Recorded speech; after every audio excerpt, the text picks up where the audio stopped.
Venezuela amanece con fuerza, Venezuela amanece en unidad, porque la fuerza es la unión. La fuerza es la unión, la fuerza es la unión, te digo. Venga toda Venezuela a organizarse. La fuerza es la unión, la fuerza es la unión. Y a poner tu granito de arena, dale por Venezuela. Actívate, en la unión está la fuerza. Por eso te digo que la fuerza es la unión. Muy buenos días, Venezuela. Bienvenidos a este espacio. La Fuerza de la Unión, una tribuna abierta a la comunidad democrática venezolana para compartir con todos ustedes, más allá de crítico puntual, partidista o ideológico, la angustia, la preocupación, la justa indignación por lo que ocurre en nuestro país y también la certeza, la confianza, la esperanza de que trabajando juntos, de que remando unidos en la misma dirección, seremos capaces de construir la Venezuela de trabajo y de respeto, la Venezuela con alimentos y con medicinas, la Venezuela con democracia y con libertad, que todos necesitamos y que ciertamente todos merecemos. Hoy es martes 8 de octubre. Hoy se cumple exactamente un año del brutal asesinato de Fernando Albán, el concejal Fernando Albán. Hay que decirlo con absoluta claridad. Después del atroz asesinato de Oscar Pérez, una vez que él y sus colaboradores se habían rendido, y eso es un hecho público y notorio, como aparecieron luego con tiros de gracia, se sabe, pues está comprobado, corroborado, que el Estado venezolano asesina. Después de la muerte del capitán de corbeta Arévalo, está probado que el Estado venezolano tortura. En ese contexto, hoy, a un año de la muerte de Fernando Albán, está suficientemente claro que probablemente el concejal Albán pudo haber fallecido en tortura.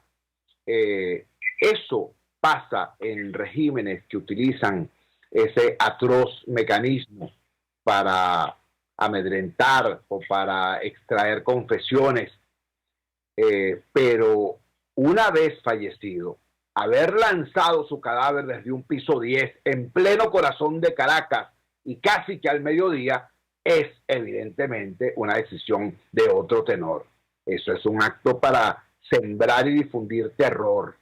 A un año, repito, de esos eventos, es necesario entonces no pasearse otra vez por la anécdota macabra. Ese no es el punto. El punto es hacer la radiografía institucional de qué ocurre con la administración de justicia, qué ocurre con los órganos que debieran ser garantes de la Constitución, de la ley, ante una situación de tal tamaño, de tal atrocidad. Por eso buscamos a una opinión calificada, a una persona que no solamente es abogado, sino que es formador de generaciones de abogados y es un tenaz defensor de derechos humanos. Me refiero al doctor Joel García y lo tenemos en línea. Doctor García, muy buenos días. Gracias por atender nuestra llamada madrugadora. Díganos, en su opinión, ¿qué revela, qué descubre a un año de la muerte de Fernando Albán lo que han sido los movimientos de la maquinaria, del engranaje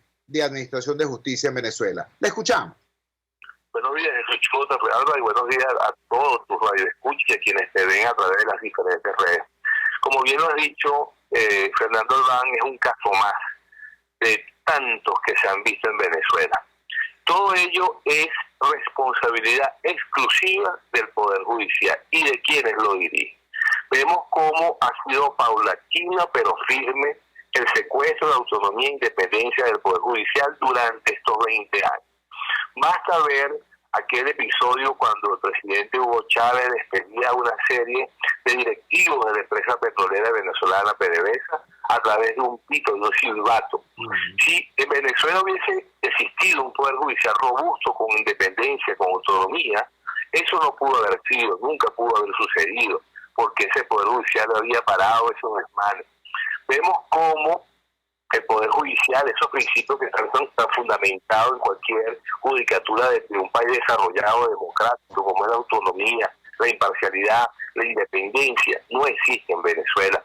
Vemos ahorita cómo hay una supuesta mesa de negociación con unos partidos y el régimen donde Supuestamente están hablando de liberar algunos presos políticos y hasta a la presente hora, solamente tengo conocimiento de la liberación del vicepresidente de la República, el vicepresidente de la Asamblea Nacional, el diputado Edgar Zambrano. No hemos visto más ninguna otra liberación. Hay un error también garrafal cuando el Poder Judicial toma la administración de la judicatura, que nombra y destituye jueces, porque todos son súbditos de ellos. Vemos también cómo esos 32 magistrados que han conformado a lo largo de estos 20 años el Tribunal Supremo de Justicia, con honrosas excepciones, solo basta decir que no estaban o no firmaron o se ausentaron cuando sacan esas sentencias, por ejemplo, para y supuestamente solicitar la inmunidad, el allanamiento de la inmunidad parlamentaria. No basta con que un juez no esté, o que cierre los ojos o voltee para otro lado. Un juez que no está de acuerdo con una decisión debe fundamentarla, debe decir por qué no, y eso no lo vemos. Entonces, en Venezuela todo pasa por el Poder Judicial que tenemos, por decir algo que tenemos, porque en verdad es inexistente. Vemos como un Poder Ejecutivo es quien libera, vemos como un Poder Ejecutivo es quien cancela, y el Poder Ejecutivo secuestrado, no tiene independencia. En Venezuela, si algo hay que fortalecer en un futuro para en verdad tener una democracia, es el Poder Judicial. Estamos conversando con el doctor Joel García, repito, abogado, formador de generaciones de abogados en nuestro país.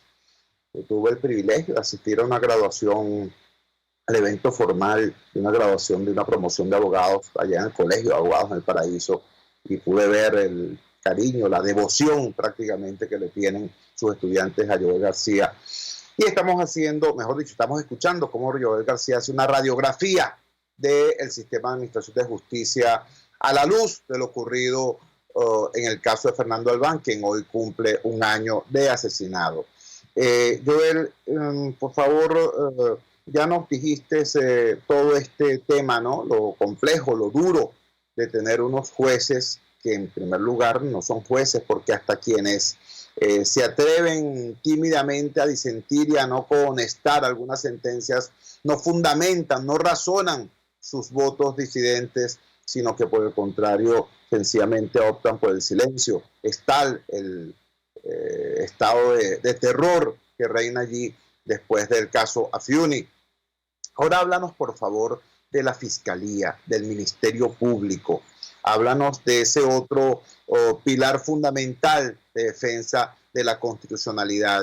¿Qué ocurre cuando a un año de la muerte de Albán tenemos diligencias fundamentales como el acceso al expediente, la realización de una autopsia independiente, la posibilidad de aplicación del llamado protocolo de Minnesota?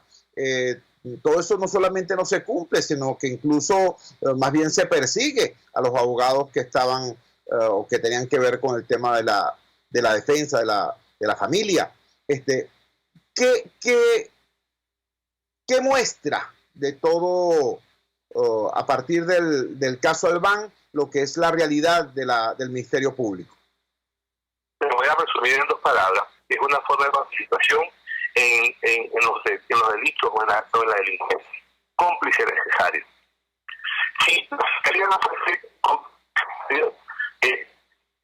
que hacer tal o cual cosa, la Fiscalía es el garante de la constitucionalidad, de la legalidad, es parte de buena fe al inicio de la investigación, puesto que debe llevar todo aquello que ayude a imputar o a desvirtuar pues los dichos sobre una persona. Pero vemos que la Fiscalía es la autora, es partícipe. Yo a veces, hablando con los colegas, les digo que el mejor ejemplo de delincuencia organizada es lo que estamos viendo en todo el sistema de justicia. Porque verdaderamente eso es una organización estructurada, jerarquizada, donde cada quien tiene un rol que ejercer, y todo es para conducir y castigar a la disidencia política. Vemos cómo el fiscal general, ¿verdad?, fue capaz de imputar a los asesinos del capitán Acosta Arévalo un delito de homicidio pretensional.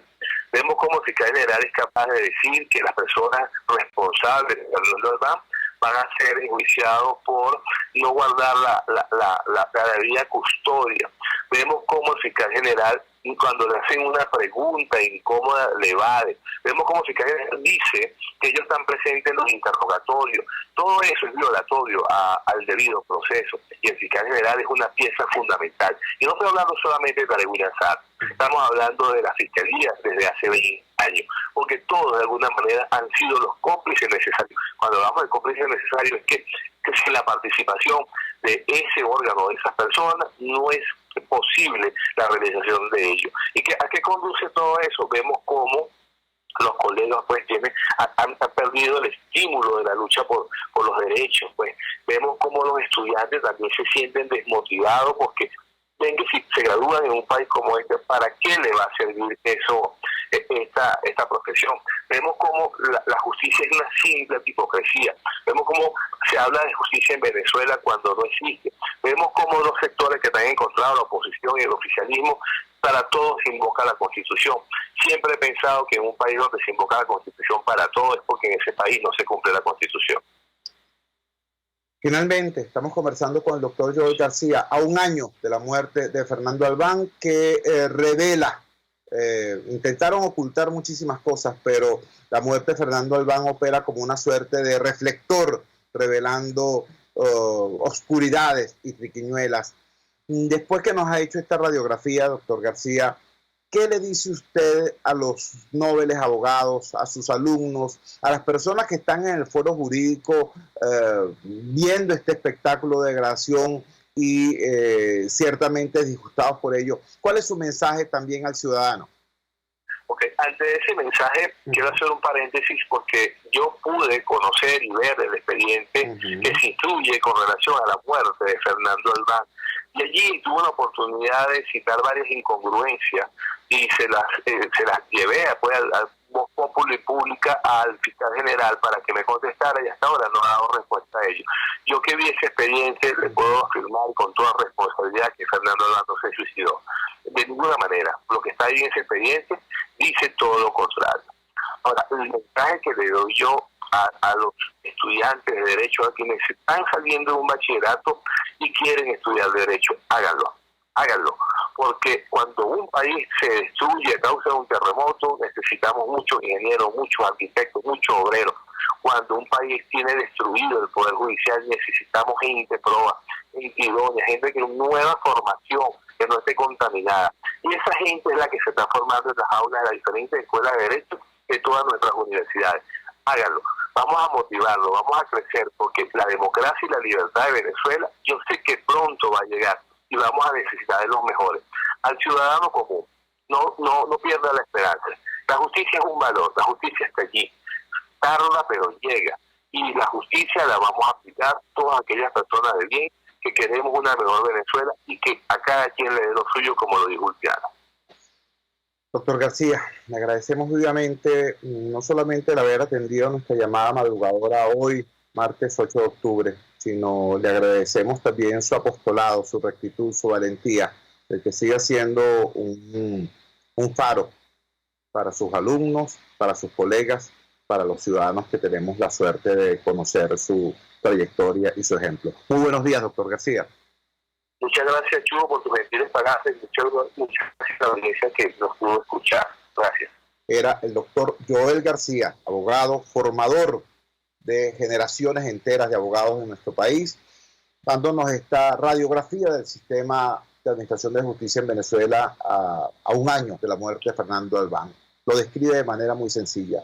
Es una organización criminal. Y el papel de la Fiscalía, en concreto, es el cómplice necesario para la perpetración de tantas iniquidades. Es la voz de Joel García, quien tuvo acceso al expediente de Fernando Albán, del caso Albán, y dice con conocimiento de causa, es imposible que se haya suicidado. Vamos a la siguiente pausa comercial y ya regresamos con muchísimo más de La Fuerza. La fuerza es la unión. Usted escucha Unidad, la fuerza es la unión, con Chuo Torrealba por RCR 750 AM. Sintonícenos a través de Periscope, @RCR750, la radio que se ve. En RCR somos vanguardia. Toda la programación de tu RCR también la puedes seguir a través de la internet. Audio y video en tiempo real. Noticias y mucho más. No te pierdas ni un segundo de nuestra programación. No hay excusa ni cadena que valga para que dejes de escucharnos. Ingresa a rcr.tv, la radio que se ve.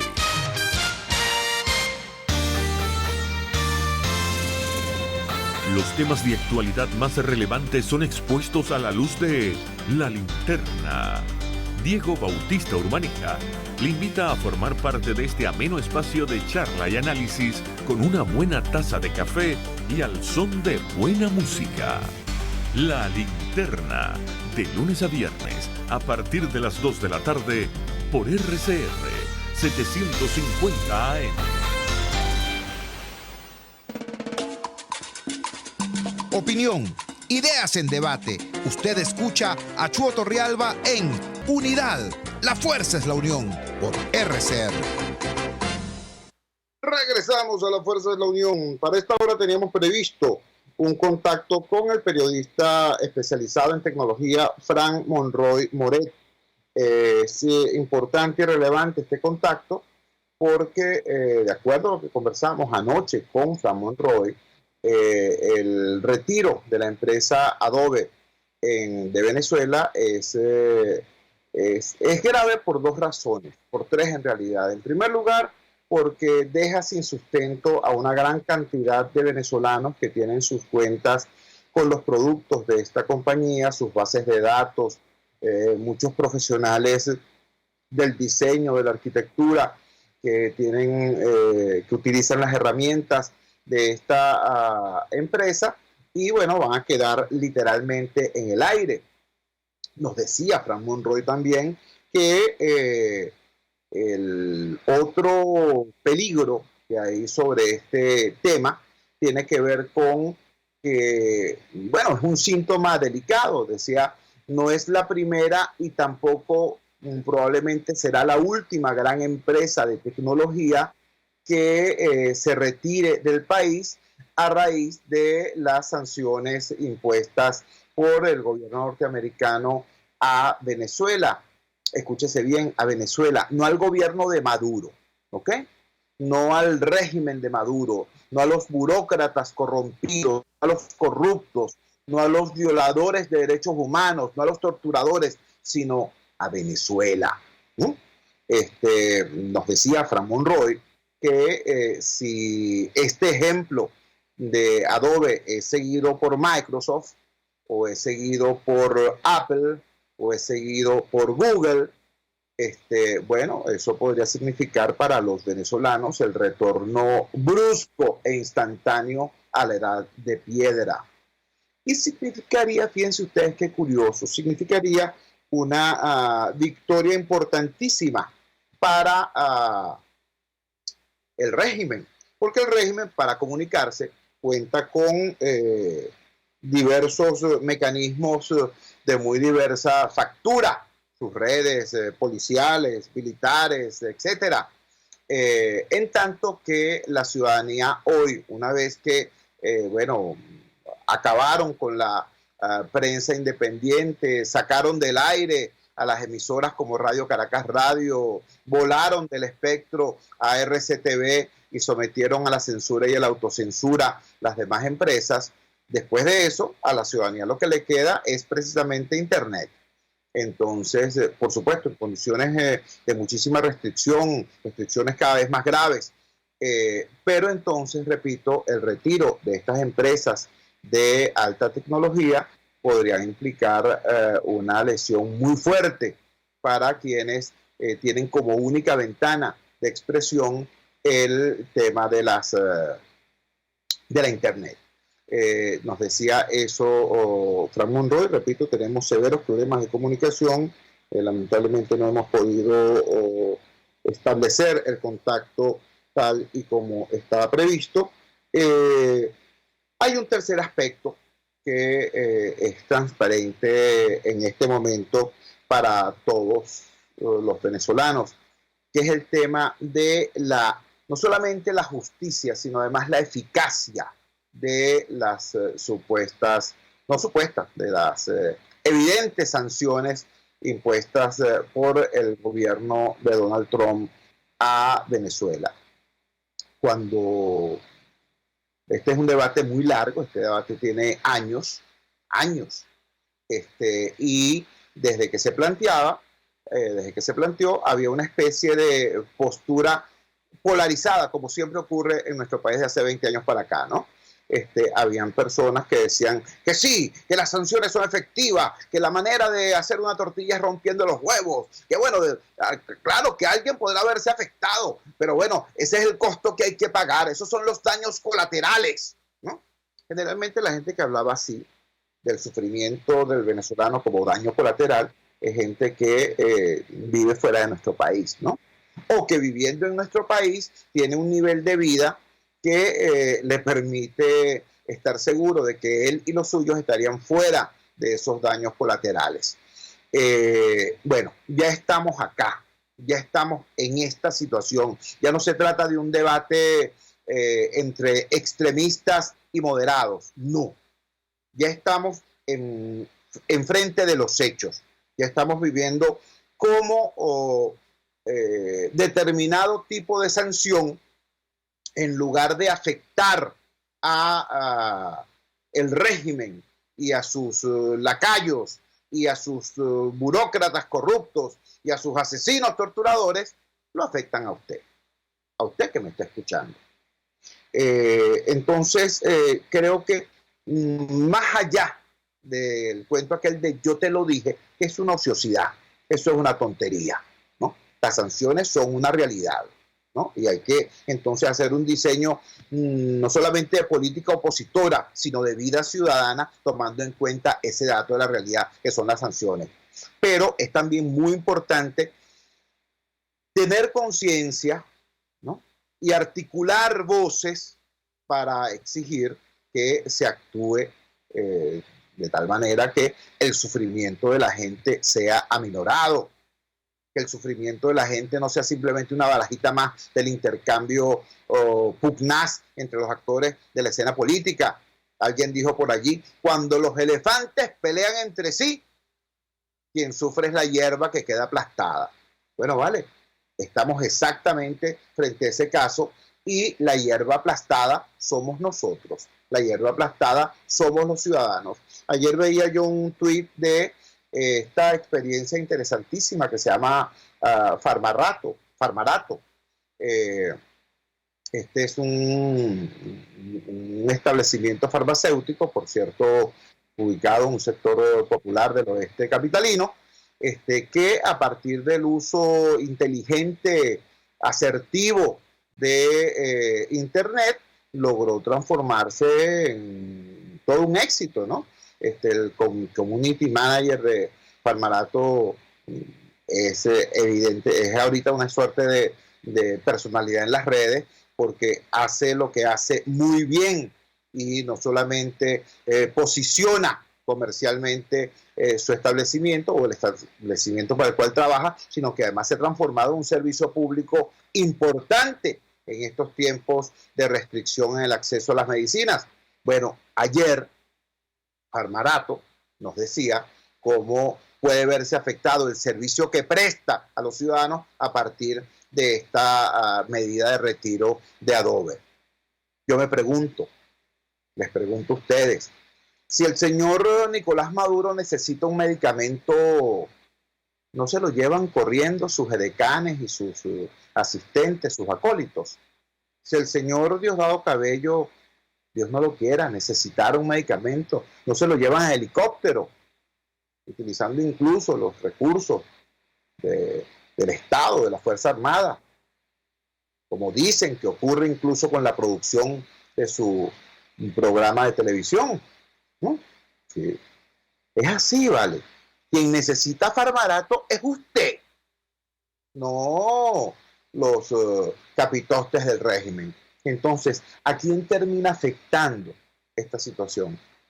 Yo creo que es muy importante que, repito, no solamente nos pasemos por la gravedad de lo de lo ocurrido con esta empresa Adobe y con el impacto. Y por cierto, no nos permitamos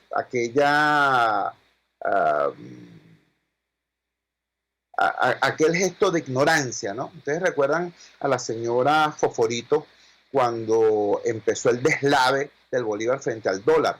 Ella decía, bueno, ¿y a nosotros qué nos importa el dólar si nosotros cobramos en bolívares? ¿Recuerdan aquello? Y resulta, bueno, que efectivamente sí tenía que importarnos porque todo en nuestro país, después que ellos destruyeron el aparato productivo, todo lo que se usa y consume es importado y es importado con divisa. Entonces, claro que tenía que importarnos. Entonces, no caigamos en el mismo acto de ignorancia, no tengamos la tentación de decir, bueno, ni yo ni mis vecinos utilizamos herramientas de la suite Adobe. Eso no tiene que ver con nosotros. No, hermano, sí tiene que ver. Y repito, si esto genera que otras grandes empresas de tecnología sigan por ese camino, bueno, repito, podemos estar desde el punto de vista informativo y comunicacional en un brusco retorno, no a la Edad Media, sino a la Edad de Piedra. Cierro con una cosa que me toca de cerca, porque son, como ustedes saben, desgraciadamente, las pólizas de seguro en nuestro país ya prácticamente no sirven para nada, salvo que usted tenga la posibilidad de contratar una póliza en dólares. Todos los ahorros de una familia, las prestaciones de una familia, la póliza de seguro que tenga contratada, si acaso alcanzará para 3 o 4 días en la emergencia de una clínica. Atender cualquier tipo de emergencia médica, con o sin hospitalización, sobre todo si incluye algún acto quirúrgico, implica el que los venezolanos tenemos que salir a rogar solidaridad, a pedir solidaridad, a activar solidaridad. Hay una herramienta que se ha transformado en muy popular en Venezuela, que es la herramienta de internet GoFundMe, que se utiliza para hacer este tipo de colectas. Se ha utilizado y es ciertamente exitosa, útil. Bueno, todos los que la han utilizado saben que para abrir una cuenta en GoFundMe, para buscar ayuda, para buscar dinero, para pagar un tratamiento quirúrgico o una hospitalización, una situación compleja desde el punto de vista médico, bueno, resulta que tienes que abrir la cuenta desde otro país, porque cuando intentas hacerlo desde Venezuela te dice país no aplica, Venezuela no aplica. Para decirlo de manera sencilla pero dramática, por esta situación que estamos viviendo, los venezolanos no podemos ni pedir auxilio a través de un mecanismo como GoFundMe, sino que tenemos que recurrir a un artilugio como buscar a alguien, amigo, que nos abra una cuenta por allá afuera y entonces de rebote puedan llegar esos recursos. Eso afecta a la cúpula, eso afecta a los corruptos, eso afecta a los especuladores, eso afecta a los torturadores y a los asesinos. No. Eso lo afecta a ustedes, eso nos afecta a nosotros. Entonces, que quede claro, pues, este debate sobre la pertinencia o no de sanciones generales al país versus sanciones específicas con nombres y apellidos a los especuladores y a los asesinos, ese debate no debió ser festinado, ni debió ser manoseado con la irresponsabilidad de los radicalismos. Ese debate debió darse con respeto, sobre todo a el pueblo venezolano que ya está sufriendo tantas y tantas calamidades. Vamos a la siguiente pausa comercial y ya regresamos con muchísimo más de La Fuerza. La fuerza es la unión. Les estamos presentando Unidad. La fuerza es la unión. Solo por RCR 750 AM. Puedes seguirnos en nuestras redes sociales. En Twitter, @RCR750. La radio que se ve. Pluralidad contigo. Respeto contigo. Responsabilidad contigo. Libertad contigo. Estamos contigo y punto. De lunes a viernes a la 1 de la tarde.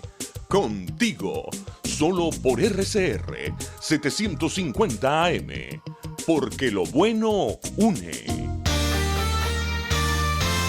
A mitad de tarde, disfrute de una amena tertulia, acompañada del análisis preciso del acontecer nacional e internacional. La Linterna, con Diego Bautista Urbaneja. Relájese al son de buena música, participe y forme parte de este espacio. La Linterna, de lunes a viernes, a partir de las 2 de la tarde, por RCR 750 AM.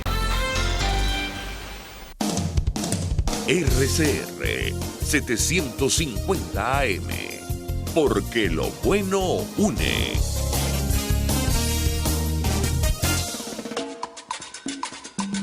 Les estamos presentando Unidad, la fuerza es la unión, solo por RCR 750 AM. Regresamos a la fuerza de la unión, como decía en el segmento anterior, ante el bache que tuvimos por la conexión que no pudimos establecer con el periodista Fran Monroy. Toda esta reflexión sobre las sanciones individuales y específicas, como por ejemplo lo que acaba de ocurrir con el embajador de Maduro en Japón, que le congelaron las cuentas, etcétera, a él y a sus colaboradores, no afectaron a los venezolanos que están en Japón, no, afectaron al representante de Maduro. Una sanción con nombre y apellido, versus sanciones generales que terminan afectando, bueno, a la ciudadanía y más bien fortaleciendo a la dictadura. Es el caso de lo que estamos diciendo que ocurre con la empresa Adobe y la posibilidad de que otras altas empresas, importantes empresas en tecnología, sigan por ese camino. Pero hay venezolanos que en vez de ponerse con el cuento de, bueno, yo te lo dije, o no importa, sigamos para adelante que vamos bien, hay venezolanos que en vez de estar en eso, están avanzando en la construcción de proposiciones, en la promoción de alternativas para seguir en la lucha por la democracia y por la libertad, pero al mismo tiempo mitigando el dolor de los venezolanos en esta emergencia humanitaria compleja. Cuando se dice que hay una emergencia humanitaria compleja, no es para declamarlo, ni para usarlo como pancarta política, sino para tenerlo como prioridad y para actuar precisamente en la medida de las humildes posibilidades que uno tenga para aminorar ese dolor. Bueno, hay sectores de la sociedad civil venezolana que lo están haciendo. Ayer entrevistamos a Jailet Morales, el subdirector del diario Panorama en el Zulia, que nos dio el reporte de cómo diversas organizaciones de la sociedad civil zuliana estaban reclamándole a los actores políticos: pónganse de acuerdo para poder resolver el drama eléctrico en el Zulia. Bueno, ayer ocurrió algo parecido acá en Caracas. Ayer un importante grupo de movimientos y organizaciones de la sociedad civil venezolana agrupados en la plataforma Diálogo Social dieron una rueda de prensa sobre este tema e hicieron planteamientos, repito, extremadamente relevantes. Tenemos en línea al arquitecto Mariela Ramírez. Ella es activista ciudadana, ella es del movimiento Dale Letra y es una de las promotoras precisamente del diálogo social. Mariela, gracias por atender nuestra llamada madrugadora. ¿Qué fue lo que se dijo ayer en la sede del Banco del Libro? Te escuchamos. Buenos días, Chugo, y buenos días a toda la audiencia madrugadora. Nosotros ayer tuvimos una rueda de prensa en el que estas organizaciones y movimientos sociales que nos agrupamos, hoy día no en una plataforma, sino una dinámica de diálogo social a la que estaban invitados todos los sectores de la sociedad. Y ahí manifestamos nuestro respaldo a un acuerdo pacífico y negociado como la vía para avanzar con pasos firmes y sostenibles hacia la construcción de una solución a la grave crisis que atraviesa el país. Un acuerdo que por un lado tenga como marco el respeto a los derechos humanos y a las instituciones y cuyo norte apunta al restablecimiento del sistema democrático a través de elecciones presidenciales libres, transparentes, que resuelvan la crisis de gobernabilidad que hoy enfrentamos en el país y que por otro lado avance en la construcción de acuerdos sectoriales que atiendan las necesidades más urgentes del pueblo venezolano. Exhortamos a ambos actores políticos a reactivar a la brevedad posible el mecanismo de negociación promovido por Noruega. Pensamos que para esto se debe rediseñar su composición y funcionamiento con el fin de permitir, de facilitar la inclusión de nuevos actores nacionales e internacionales que puedan fortalecer el proceso y que permitan la incorporación de propuestas de los distintos sectores de la sociedad. Propuestas estas que eran también muy importantes para nosotros dar a conocer allá del país, que buscan brindar asistencia y protección a la población para que millones de personas puedan sobrevivir. Diversos sectores de la sociedad civil hemos mantenido un esfuerzo sostenido para visibilizar esta emergencia y para atender a la población. Y como tú decías, hoy son muchísimas las acciones que despliegan las ONG, los movimientos sociales, los ciudadanos en sus comunidades, brindando ayuda a los más necesitados. Y también son muchísimas las soluciones sectoriales concretas e innovadoras para un momento como el que nos ocupa, en las que trabajamos muchísimos sectores día a día para aliviar la crisis. Ayer hicimos el conocimiento del país, un primer ejercicio en el que hemos estado trabajando de acuerdo sectorial, de cooperación, para atender la reconstrucción del sistema eléctrico nacional. Hace unos meses, desde la sociedad civil, propusimos a los actores políticos y hemos estado trabajando con equipos técnicos de ONU y con la Corporación Andina de Fomento, una idea para obtener un mecanismo a través del cual se puede canalizar un crédito que ha ofrecido la CAF, un crédito inicial de $350 millones para mitigar la crisis eléctrica nacional, y el resultado de este trabajo conjunto ha sido la selección y aprobación de unos proyectos que en esta fase beneficiarían a los estados Zulia, Táchira, Nueva Esparta y Miranda.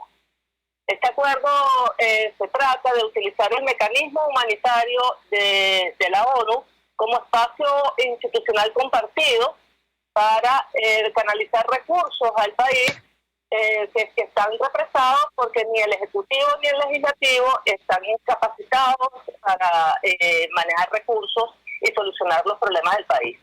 Este acuerdo se encuentra ahora, en este momento, en una fase de negociación política para su concreción, y estamos a las partes a asumir esta fase con sincera voluntad y conciencia del rol que les ha tocado asumir en estas circunstancias.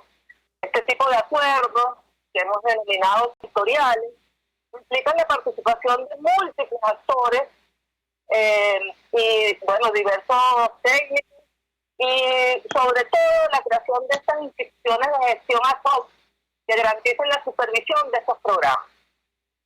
Si usamos este mecanismo que hemos propuesto de la sociedad civil, entonces podríamos tener también la consolidación de mecanismos de contraloría institucional y sociales para garantizar que estos proyectos se van a llevar a cabo.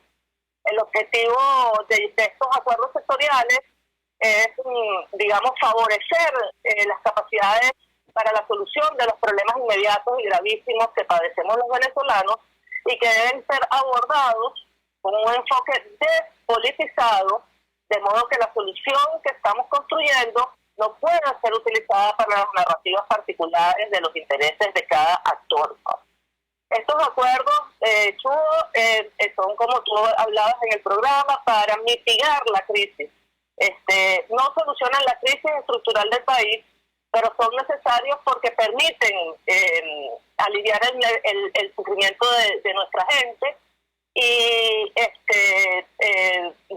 creemos que son una posibilidad para, mientras llegamos a una solución definitiva, podamos ir resolviendo los problemas.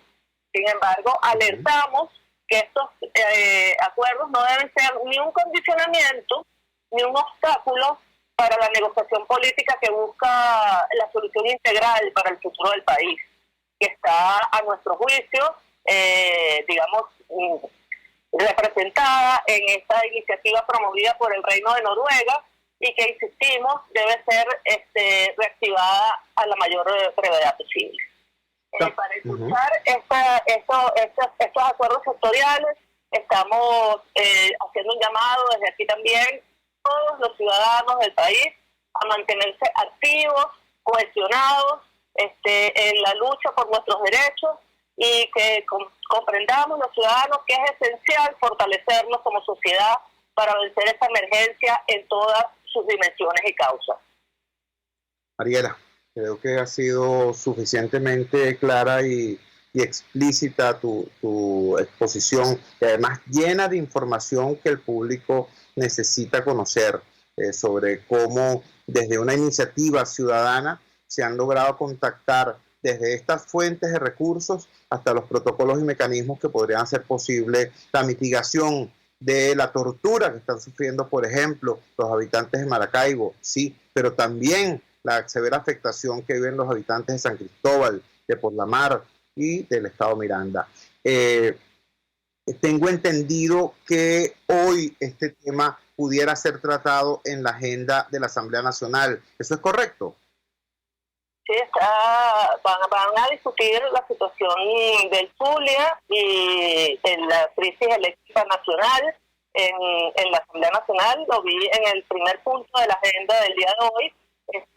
Pues no sabemos si se tratará específicamente este acuerdo sectorial que hemos propuesto desde sociedad civil, pero en todo caso pues nos alegra que se empiece a discutir dentro de la Asamblea Nacional la severa crisis que están padeciendo nuestros hermanos zulianos.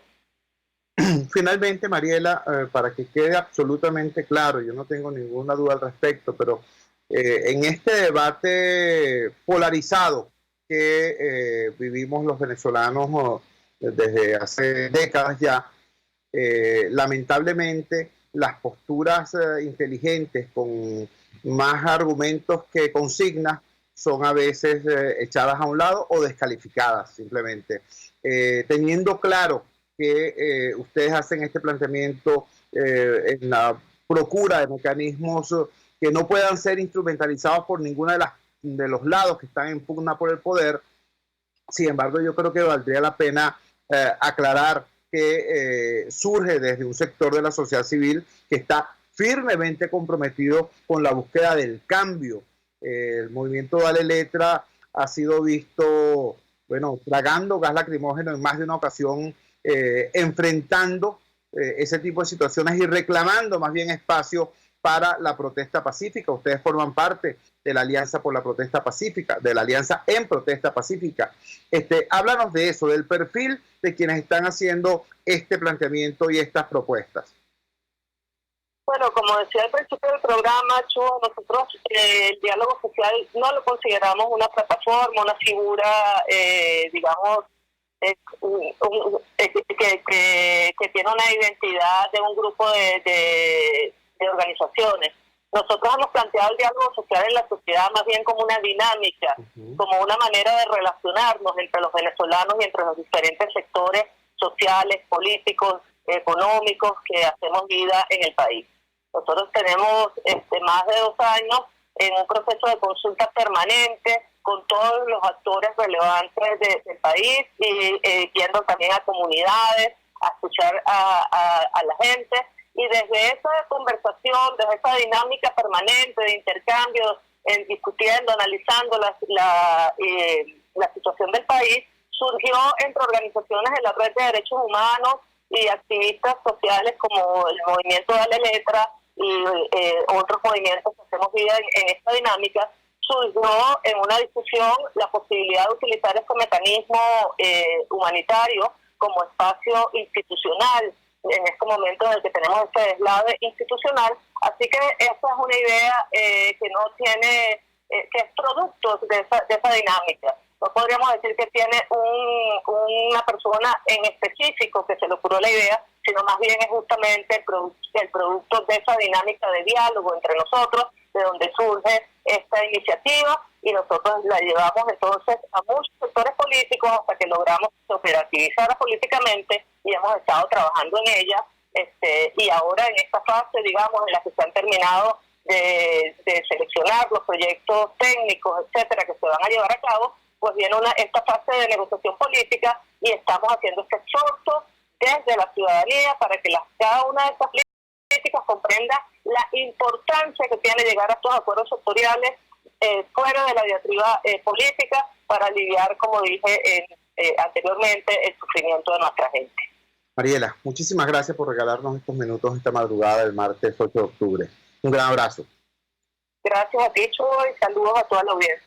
Era Mariela Ramírez, arquitecto, activista ciudadana, integrante del movimiento Dale Letra, de la Alianza en Protesta Pacífica y promotora y parte de este proceso que, como ella bien lo describe, no es una estructura, no es una plataforma, es más bien una dinámica de encuentro de actores sociales que propugnan, promueven el que se construyan soluciones urgentes a el drama que viven los venezolanos, sobre todo los más humildes, sobre todo los más expuestos en medio de esta hecatombe que se llama emergencia humanitaria compleja. Esto, por supuesto, no es al margen de la búsqueda de soluciones de fondo a la situación nacional. Asimismo lo dijo Mariela Ramírez, es necesaria también la lucha por la solución integral al drama venezolano, pero mientras eso ocurre, mientras eso se construye, es necesario dar respuesta a las necesidades de sobrevivencia del pueblo venezolano. Una de las dimensiones más rudas de este drama es el tema eléctrico, y sobre el tema eléctrico, esta iniciativa de la sociedad civil ha conseguido apoyo institucional, recursos financieros, y están esperando porque los actores políticos fundamentales se pongan de acuerdo, que el gobierno haga lo que tenga que hacer, que la Asamblea Nacional haga lo que tenga que hacer para que se mitigue de alguna manera el escandaloso desastre que está ocurriendo, por ejemplo, en Maracaibo. No es Maracaibo la única ciudad, pero sí es un ejemplo terrible de lo que está ocurriendo en nuestro país en esta materia. Vamos a la siguiente pausa comercial y ya regresamos con muchísimo más de La Fuerza. La Fuerza es la Unión. Les estamos presentando Unidad. La Fuerza es la Unión. Solo por RCR 750 AM. Puedes seguir nuestra programación a través de rcr.tv, la radio que se ve. Quiero invitarte al restaurante Tavo La Calda La Lagunita, simplemente porque la vas a pasar muy bien. Los platos de su chef conjugan a la perfección el Mediterráneo con el Caribe. Las porciones generosas y el ambiente es cálido y familiar. Comprueba que bien vale la pena en Instagram, @Tavo La Calda La Lagunita, la experiencia gastronómica que siempre querrás repetir. Si buscas caucho para los vehículos de tu empresa, sean camiones, buses, camionetas o carros, llama a Cauchera Fran Luis al 0212-481-1752, 0416-607-6406 y 0412-815-6712. Para mayor información, visita @Cauchera Fran Luis en Twitter, Instagram o Facebook, o escribe al correo caucherafranluis72@gmail.com. Cauchera Fran Luis, tu mejor opción. En Arnamar contamos con una muy extensa gama de productos cosméticos de primerísima calidad para el cuidado personal de toda la familia. En Arnamar nos sentimos orgullosos de ofrecer tratamientos especiales para el cabello y para la piel, tanto de adultos como de niños, bajo las más estrictas normas internacionales. Y en Arnamar siempre estamos innovando para satisfacer las exigencias de la calidad de vida de hoy.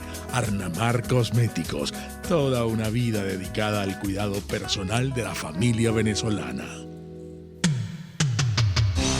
Antes de empezar el día, entérese de lo que acontece en el país junto a Pedro García Otero en Titulares de la Mañana, de lunes a viernes a las 6:30 de la mañana. Acompáñelo y empiece su día bien informado. Titulares de la Mañana con Pedro García Otero, solo por RCR 750 AM, porque lo bueno une. Amanece con la fuerza de un país que quiere cambio. Chuo Torrealba está al aire en Unidad. La Fuerza es la Unión. 482-9750 y @Chuo Torrealba por RCR. regresamos a la Fuerza de la Unión con el tiempo justo para compartir dos informaciones. Mejor dicho, para compartir una información y compartir también una angustia, una reflexión. La información tiene que ver con un nuevo acto de cobardía y brutalidad por parte del gobierno de Maduro, del régimen de Nicolás Maduro Moros. Ayer fue impedido el acceso al país y fue deportado prácticamente el periodista John Carlin. John Carlin venía a Venezuela, qué curioso, ¿no? Venía a Venezuela a dar unas conferencias sobre tolerancia, sobre paz, sobre reencuentro, sobre la necesidad de superar los antagonismos políticos y construir un espacio donde todos podamos vivir. John Carlin no es cualquier corresponsal. John Carlin es un periodista que siguió de manera muy cercana todo el proceso de desmantelamiento del apartheid en Sudáfrica y lo que fue la lucha de Nelson Mandela. John Carlin escribió un libro sobre Mandela llamado La sonrisa de Mandela. Es un gran conciliador, nos dice acá una nota de una colega, y admirador de Mandela. Para él fue sorprendente cómo Nelson Mandela logró reconducir los sentimientos negativos de su gente hacia la reconciliación. Carlin considera que lo fantástico de eso es que como ser humano sentía mucha rabia por lo que su familia sufrió, por lo que sufrió él mismo, pero tuvo la inteligencia de anteponer los intereses de su país y entendió que no iba a lograr el objetivo de la democracia si iba por el camino de la venganza. Esa es la experiencia que John Carlin venía a compartir con los venezolanos. Y algún grupo que dentro del régimen está más empeñado que otros, por cierto, en que aquí no haya tolerancia, en que aquí no haya reconciliación, en que aquí no haya solución pacífica, sino que haya sometimiento o sangre, le pareció que la venida al país de John Carlin era una amenaza para ellos. Los violentos son así, los fanáticos son así, los irresponsables son así. Creo que, repito, más que un crimen fue una estupidez, porque si John Carlin hubiera venido al país, si hubiera ido a los 3, 4, 5, 6 foros a los que iba a asistir, con el blackout informativo que existe en Venezuela, eso no iba a trascender mucho. Pero el hecho de que John Carlin haya sido detenido en Maiquetía y deportado de inmediato, eso es una noticia mundial que nuevamente hará que el planeta voltee hacia Venezuela y diga, pero qué bárbaros son esos sujetos, qué ineptos son esos sujetos, qué brutales son esos elementos que están desgobernando la patria de Bolívar. La angustia que quería compartir es por la situación gravísima que están viviendo nuestros compatriotas en Ecuador y en Perú, entre otros países de la región, nuestros venezolanos migrantes, en realidad refugiados, que, repito, en medio de las convulsiones políticas que están atravesando esas donaciones, ven agravada su condición, repito, de migrantes, porque el tema venezolano está siendo utilizado por elementos irresponsables en esos países como arma arrojadiza en el intercambio politiquero. Nuestro llamado a los representantes de esos gobiernos y a los representantes también del gobierno del presidente Guaidó para que extremen todos los movimientos que están haciendo para tratar de proteger a nuestros ciudadanos en medio de estas terribles circunstancias. Trabajamos por ustedes. La dirección general de la emisora, Jaime Nestares, al frente de los controles estuvo César Arteaga. Habló para ustedes su amigo, comunicador popular, activista social, ciudadano en lucha por la democracia y por la libertad, Jesús Chua Torrealba. Ahora más que nunca, fuerza Venezuela, porque la fuerza es la unión. RCR presentó Unidad. La fuerza es la unión, con Chua Torrealba, solo por RCR 750 AM.